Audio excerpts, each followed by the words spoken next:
Bismillah walhamdulillah wa salatu wa salam ala rasulillah wa ala alihi wa sahbihi wa man ittaba'a huda. Amma ba'du fa cette nuit, la nuit du 25 du mois de Rabi'an al-Akhir de l'année 1444 après la hijra de notre prophète Mohammed sallallahu alayhi wa sallam, nous entamons la 11e assise de notre série d'assises sur l'explication ou le commentaire de la traduction du livre Les Lumières du tout miséricordieux sur la voie tidjane de Al-Allama al-Muhaddith Abdurrahman ibn Yusuf al-Ifriqi rahimahullahu ta'ala. Nous étions arrivés la semaine passée, j'avais évoqué la semaine passée que c'était donc le 11e cours, la 11e assise, ou la semaine passée ou la semaine d'avant, dans le cours précédent, que nous étions à la 11e assise, et ceci était une erreur de ma part, c'était la 10e assise, et il me semble que même dans l'assise précédente, je m'étais trompé sur le numéro des assises. Ceci est important pour ceux qui suivent les cours, de bien savoir qu'il n'y a pas eu un cours qui a été donné entre deux cours qui ont été numérotés, par exemple le 9 et le 10, ou le 10 et le 11, etc. Donc, le cours d'aujourd'hui est le 11e cours, et le dernier cours était donc le 10e, celui d'il y a 2 semaines. Nous avions entamé la dernière partie du cours, la dernière partie du livre, qui traite des reproches faits par les partisans de la Sunna, le Sunnati wal Jama'a, au Tidjan et autres parmi les voies soufis.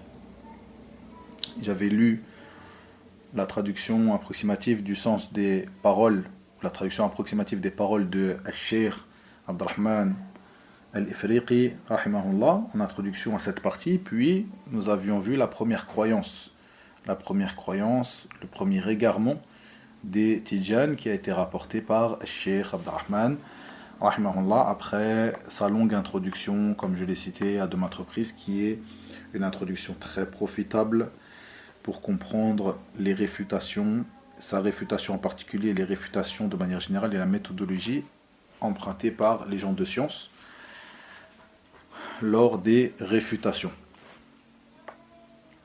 Ici, nous entamons aujourd'hui la deuxième croyance, le deuxième égarement qui est reproché au Tidjan. Il dit, rahimahullah, la deuxième croyance. Il dit dans Jawahir al-Ma'ani, vous vous rappelez Jawahir al-Ma'ani, qui est,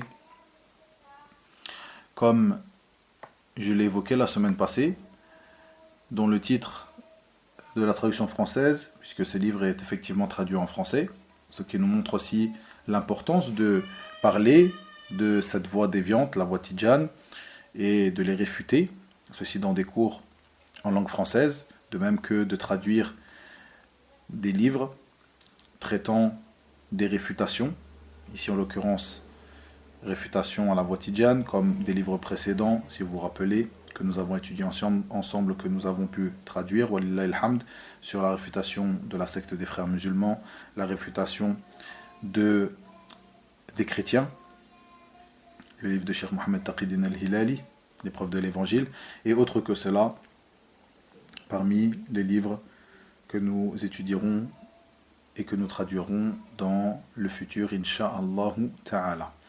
Donc nous voyons ici l'importance de ces réfutations, de la traduction de ces livres, de l'impression de ces livres, de la propagation de ces livres chez le public musulman francophone, afin de mettre en garde contre ces groupes déviants et de montrer et de réfuter à certaines personnes, et de réfuter ces égarements pour certaines personnes qui, eux, seraient tombées dans ces égarements ou qui auraient, comme je l'ai dit précédemment à de maintes reprises, suivi ces égarements de manière bien souvent, entre guillemets, plus culturelle que cultuelle. C'est-à-dire que beaucoup de personnes trouvent de la sympathie envers les Tidjanes, s'apparente même à la voie tidjane, n'accepte pas et refuse catégoriquement que l'on parle sur les tidjanes,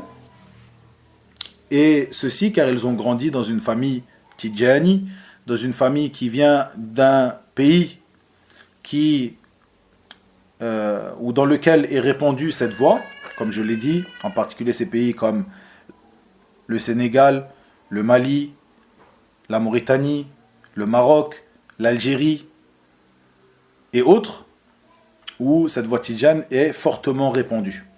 Donc bien souvent, nous voyons certaines personnes qui refusent catégoriquement d'entendre des critiques sur la voie tidjane, ceci car ils ont de la sympathie envers eux, du fait qu'ils ont grandi dans une famille qui s'apparentait à la voie tidjane, alors qu'eux-mêmes n'ont rien à voir de base avec cette voie tidjane, ne connaissent même pas les fondements de cette voie tidjane. Et certaines personnes, bien sûr, connaissent certains de ces fondements et les ont acceptés, peut-être parce qu'ils n'ont rien entendu d'autre, car ils vivent dans une famille ou dans une société, c'est-à-dire dans leur village, dans leur ville ou autre, qui est pour la grande majorité sur cette voie. Donc il est très important de répandre ces réfutations afin que la vérité parvienne à tout le monde. Car ceci est une vérité dans certains endroits, dans les pays musulmans comme dans les pays non musulmans, comme dans certains pays d'Occident, où la réalité est que l'islam authentique ne leur est pas parvenu, lorsque je dis ne leur est pas parvenu, ne leur a pas été expliqué d'une manière à ce qu'ils comprennent cette explication. C'est-à-dire que si on dit qu'il ne leur est pas parvenu alors que de nos jours les moyens de communication sont très développés, nous avons Internet qui est rentré dans beaucoup de maisons, et bien sûr, comme je l'ai dit, il y a aussi certains endroits où, bien sûr, comme dans des villages éloignés, etc., où même Internet n'est pas rentré dans ces maisons-là, mais on va dire que pour la plupart de ces pays, de ces contrées, Internet est rentré dans les maisons, etc., etc. Mais il ne suffit pas, par exemple, de tendre un livre ou d'envoyer une vidéo ou une parole des savants de la sunna, une parole de vérité, à des gens qui ont grandi et qui sont imprégnés depuis leur plus jeune âge de ces croyances déviantes, pour juger que ces personnes-là ont entendu la vérité. Et à partir de là, ce sont des gens qui refusent la vérité, comme on peut l'entendre de certaines personnes. Non, ceci n'est pas exact. Ceci n'est pas exact. Il faut faire comprendre à ces gens-là cette vérité, leur expliquer, leur exposer cette vérité. Et nous ne tombons pas non plus dans l'exagération de se dire que une personne à qui tu as expliqué la vérité et qui ne l'a pas acceptée, cette personne-là, elle ne l'a pas acceptée parce que elle a mal été expliquée, etc., etc. Non, il se peut qu'elle ait mal été expliquée, il se peut qu'elle ait été bien expliquée, mais cette personne-là n'accepte pas réellement la vérité. Cette personne-là fait partie des gens de l'innovation et du faux et des gens de l'égarement. Ceci est possible aussi, donc il ne faut pas tomber dans l'exagération à ce niveau-là. Mais cette parole que je tenais à avancer entre les mains de ce cours, c'est-à-dire lors de l'introduction du cours d'aujourd'hui, est pour montrer l'importance de ces réfutations et de ne pas se dire que la vérité est arrivée dans l'ensemble des foyers.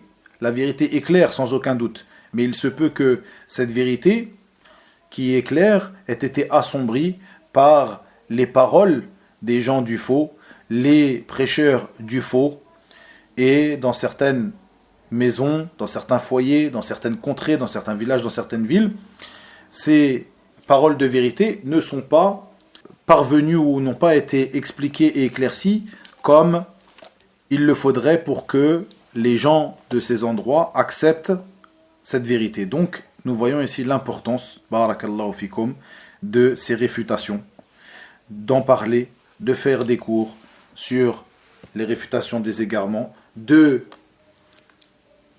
traduire des livres de réfutation, de les répandre, de les distribuer.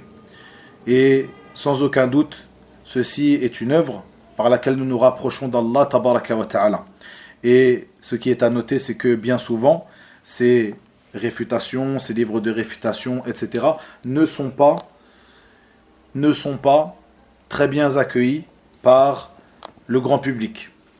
Ceci parce que, pour la plupart d'entre eux, ils n'ont pas l'habitude d'entendre ces réfutations, de connaître l'importance de la réfutation en islam.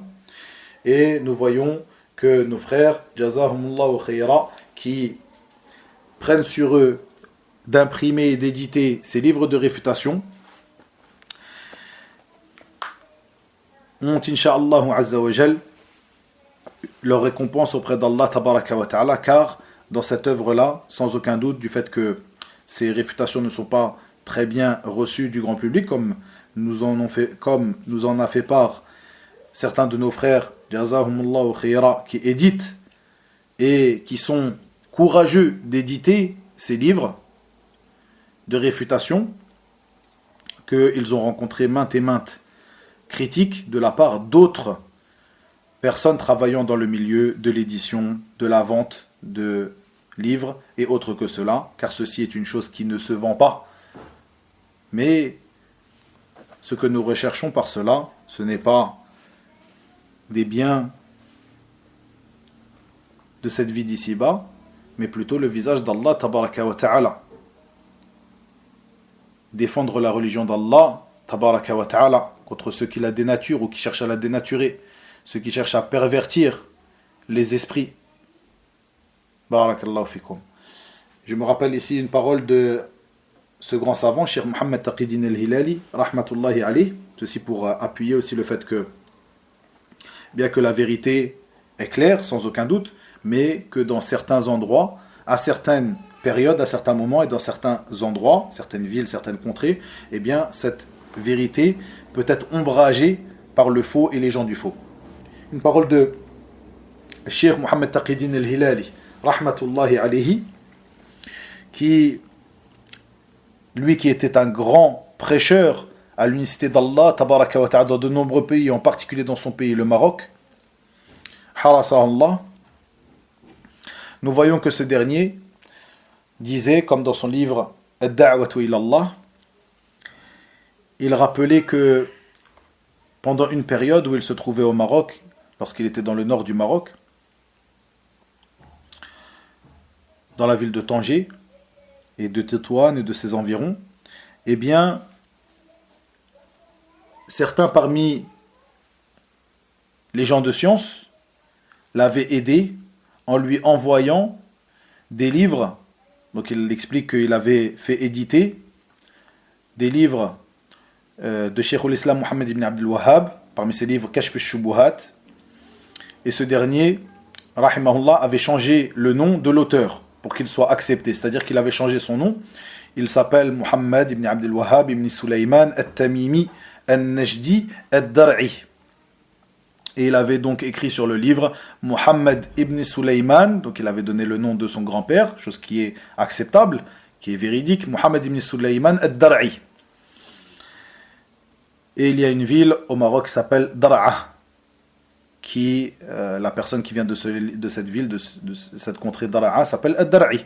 Donc une chose qui est plus acceptable des gens de la masse lorsqu'ils lisent l'auteur, Kashf Shubuhat, d'accord, de quel auteur? Mohammed ibn Sulaiman Ad-Dar'i, d'accord. Nous allons lire donc ce livre-là, au lieu de Mohammed ibn Sulaiman, Mohammed ibn Abdul Wahhab, et tout ce que les gens du faux ont apporté comme ambiguïté autour de Cheikh al-Islam, cet imam qui est mort en 1206 de l'Hégire, rahimahullah ta'ala, qui a combattu le shirk, le polythéisme, de même que les innovations religieuses, et ceci est clair pour toute personne qui a des yeux, des oreilles pour entendre et un cœur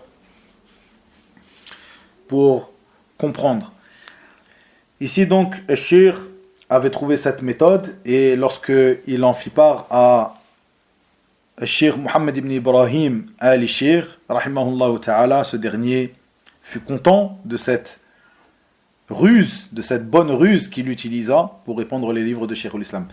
Après cela, il raconte, rahimahullah, que certains parmi les al-Mashaykh, dont Cheikh Mohammed ibn Ibrahim al-Shir et d'autres parmi des savants de al-Mamlaka al-Arabia al-Saoudiya, harasahallah, avaient décidé de lui envoyer des copies du livre Fath al-Majid, Fath al-Majid, donc, qui est l'explication de Kitab al-Tawhid de Cheikh al-Islam, Mohammed ibn Abdul Wahhab.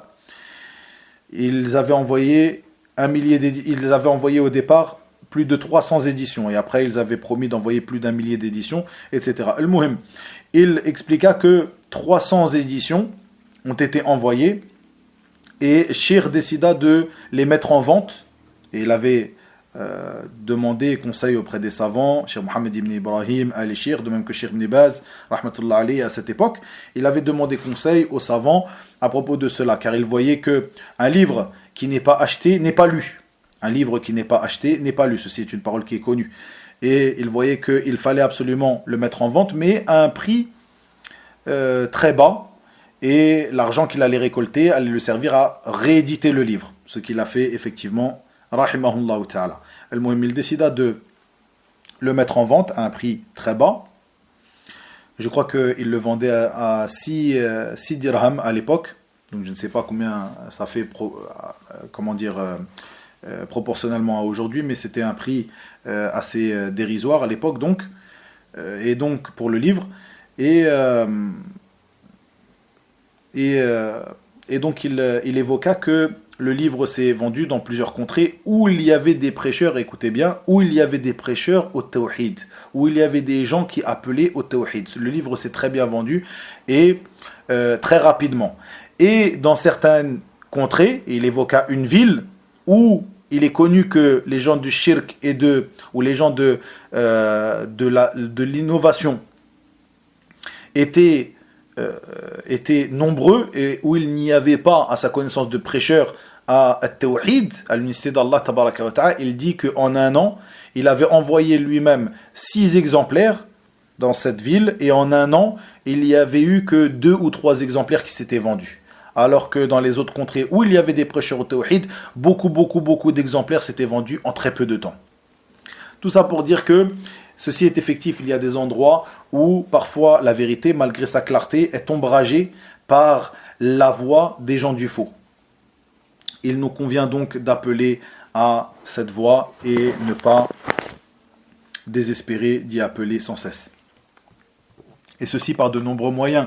Si une personne n'a pas la science pour appeler, pour prêcher, pour donner des cours, et bien à partir de là, elle a beaucoup d'autres moyens. Elle peut répandre les cours de ceux qui sont les prêcheurs au tawhid et à la sunna. Elle peut aussi répandre les livres, elle peut imprimer les livres, elle peut distribuer les livres, elle peut, par de nombreux moyens, avoir une part dans la récompense de cette prêche, de cette prédication à at-tawhid. Barakallahu fikum. Il dit donc, dans la deuxième croyance, le deuxième égarement, donc dans Jawahir al-Ma'ani, donc pourquoi donc cette... excusez-moi, je me suis un petit peu étalé ici.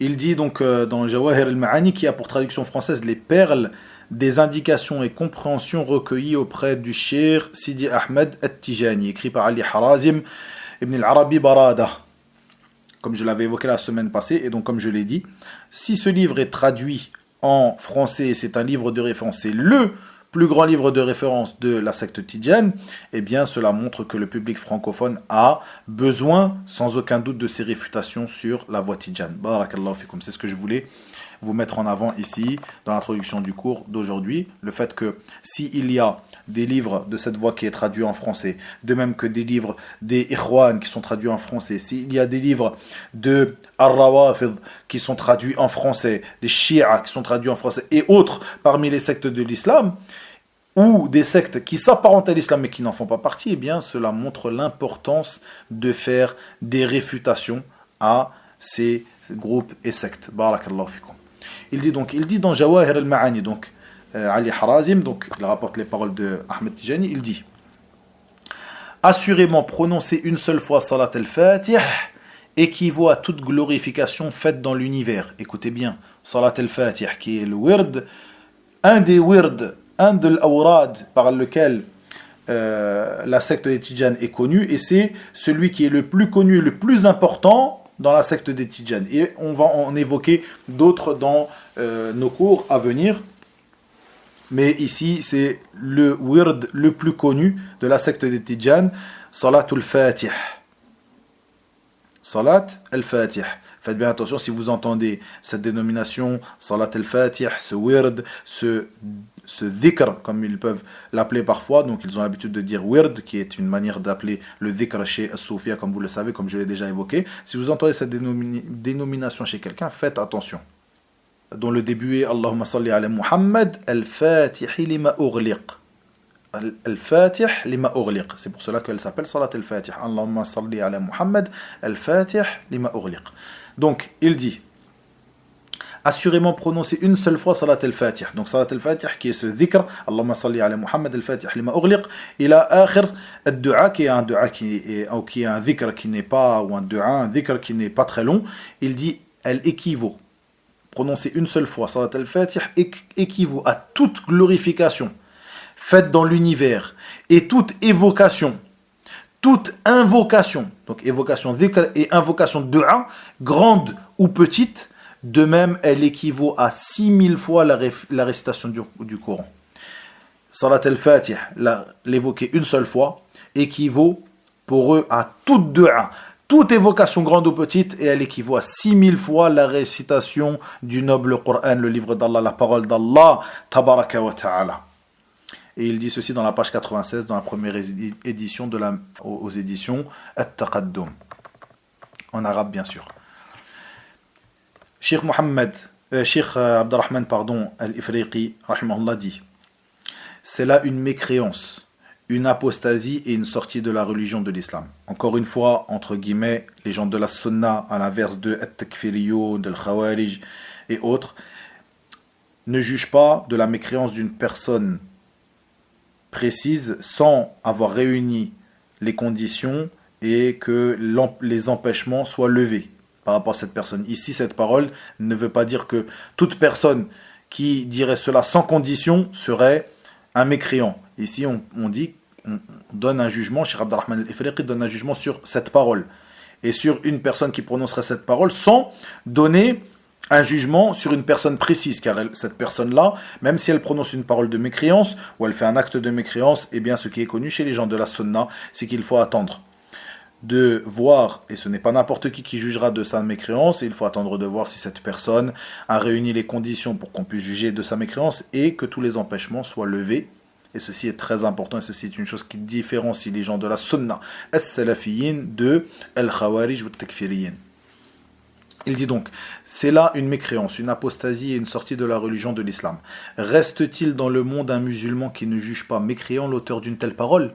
Cheikh s'exclame. Et subhanallah il-adim, certaines personnes, et parmi eux tous ceux qui s'apparentent à cette voie, la voie des Tidjanes, qui s'y apparentent et qui connaissent un minimum de cette voie et connaissent Salat al-Fatih, connaissent cette parole que la récitation de Salat al-Fatih une seule fois équivaut à 6000 fois la récitation du Coran. Allahu Akbar. Et ils ne réprouvent pas cette parole-là. C'est là une mécréance, une apostasie, une sortie de la religion de l'islam. Reste-t-il dans le monde un musulman qui ne juge pas mécréant l'auteur d'une telle parole? Voire celui qui ne le réprimande pas et est satisfait de lui, alors c'est un mécréant. On lui réclame de se repentir sous peine d'être exécuté. Bien sûr, encore une fois, entre guillemets, cette peine qui est évoquée par ici Cheikh Abdurrahman al-Ifriqi, cette peine ne peut bien sûr pas être appliquée par n'importe quelle personne, mais plutôt par le détenteur du pouvoir, et ce n'est en aucun cas quelque chose que tout individu pourrait appliquer par lui-même. Donc ceci est très important, ceci différencie aussi les gens de la sunna de Al-Khawarij. Il dit ensuite: Allah ne vous a-t-il pas donné des raisons avec lesquelles vous raisonnez? Ne réfléchissez-vous donc pas? Quelle chose pourrait être meilleure que le Coran? Quelle parole pourrait être meilleure que le Coran? Et Allah va-t-il faire descendre quelque chose sur un homme après le prophète Mohammed sallallahu alayhi wa sallam? À plus forte raison qu'il soit meilleur que le Coran? Ceci est vraiment une chose étonnante. Comme vous l'avez entendu précédemment dans les cours précédents, le prophète sallallahu alayhi wa sallam est le sceau des prophètes. Il n'y a pas de prophète après lui, comme il l'a dit lui-même. Et comme l'a dit Allah tabaraka wa ta'ala dans son livre. Est-ce que Allah Azza wa Jalla va envoyer quelqu'un après lui, sallallahu alayhi wa sallam? Est-ce que vous prétendez cela? À plus forte raison, est-ce qu'il va faire descendre une parole sur quelqu'un après lui, donc une révélation sur quelqu'un après lui, donc cette personne deviendrait prophète ou messager? Bien sûr que non. À plus forte raison, est-ce que cette parole serait meilleure que le Coran? Bien sûr que non. Ceci est vraiment une chose étonnante. Et je pense que l'auteur de cette parole, écoutez la parole de Cheikh Abdurrahman al-Ifriqi ici, rahmatullah alayhi, il dit, et je pense que l'auteur de cette parole n'a pas connu Muhammad, sallallahu alayhi wa sallam, et n'a pas connu ce avec quoi est venu Muhammad, sallallahu alayhi wa sallam. Il n'a pas su pourquoi a été envoyé Muhammad, sallallahu alayhi wa sallam. Une personne qui dit ce genre de parole, que Salat al-Fatiha est meilleur que 6000 fois la récitation du Coran, n'a pas connu le message avec quoi est venu le prophète Muhammad sallallahu alayhi wa sallam, quelqu'un qui est ignorant de l'islam, du message de l'islam. Il dit ensuite, rahimahullah, je te donne en rançon ma mère et mon père au messager d'Allah, sallallahu alayhi wa sallam, tu as certes remis le dépôt. Nous attestons tous de cela. Tu as certes remis le dépôt, transmis le message et combattu en Allah jusqu'à ta mort. Qu'Allah te récompense de la meilleure manière avec laquelle il récompense un prophète pour sa communauté. J'atteste que tu es le sceau des prophètes et ta législation abroge toute législation tandis qu'elle n'est pas abrogée. Jusqu'au jour de la résurrection.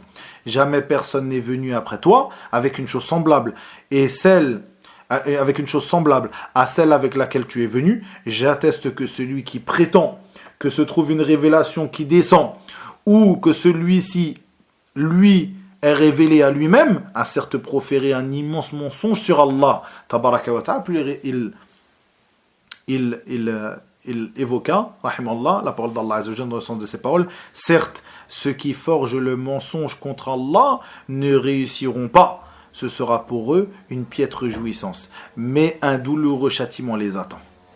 N'exaltez-vous donc pas le livre de votre Seigneur?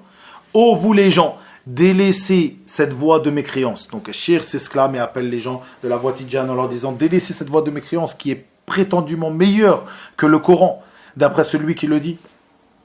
Nous recherchons la protection d'Allah contre tout diable rebelle, ordonnant une chose telle que celle-ci. Adorez-vous Allah avec une chose meilleure que le Coran? À ce moment, Allah vous aura certes préféré au prophète sallallahu alayhi wa sallam. Regardez, quelque chose qui est très important, nous l'avons évoqué à de maintes reprises.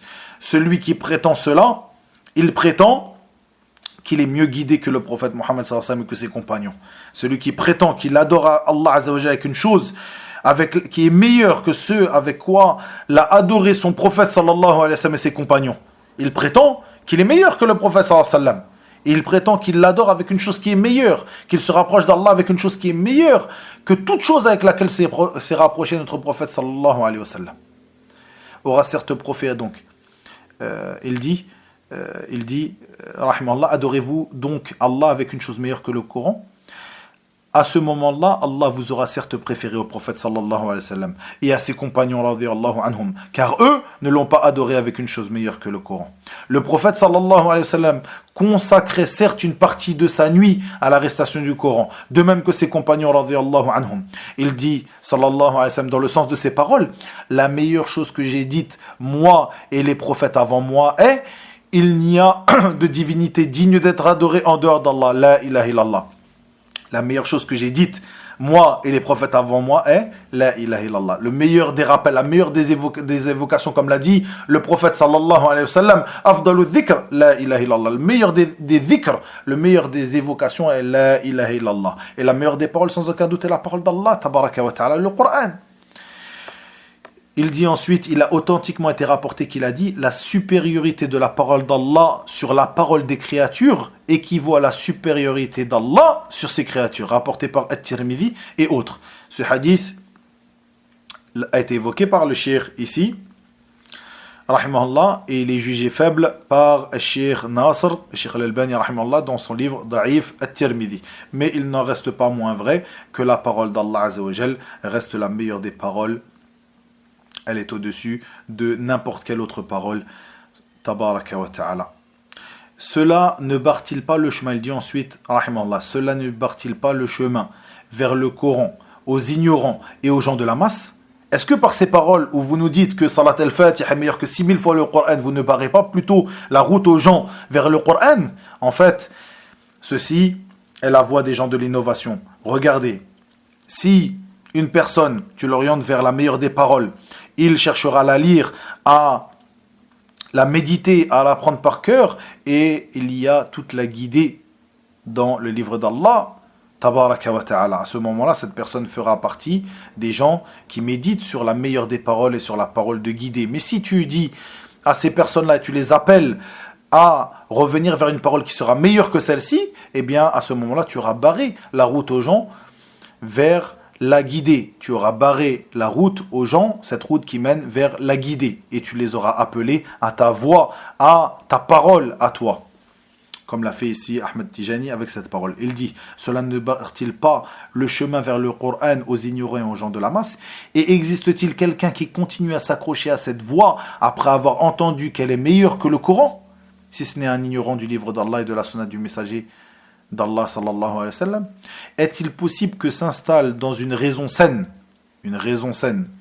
est-il possible que s'installe l'idée que réciter une seule fois salat al-Fatih est meilleur qu'une formule d'évocation rapportée du prophète sallallahu alayhi wa sallam?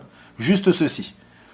Est-ce que une personne qui a connu le message de l'islam, la place du prophète Mohammed sallallahu alayhi wa sallam et la place du livre d'Allah tabaraka wa ta'ala, le Coran, pourra penser que réciter une seule fois salat al-Fatih est meilleur que de réciter ne serait-ce que une seule parole, un seul dhikr rapporté authentiquement du prophète Mohammed sallallahu alayhi wa sallam? Qu'en est-il alors d'une personne qui prétendra que ceci est meilleur que n'importe quelle parole rapportée, que toutes les paroles rapportées, que tous les adhkar, que toutes les évocations évoquées rapportées authentiquement du prophète Mohammed sallallahu alayhi wa sallam, salat al-Fatih est meilleure que l'ensemble d'entre elles et est meilleure même que la parole d'Allah azza wa jal? Allahu Akbar. Il dit donc, est-il possible que s'installe dans une raison saine l'idée que réciter une seule fois salat al-Fatih est meilleur qu'une formule d'évocation rapportée du prophète sallallahu alayhi wa sallam, en plus d'être meilleur que toutes les autres formules d'évocation prononcées dans l'univers?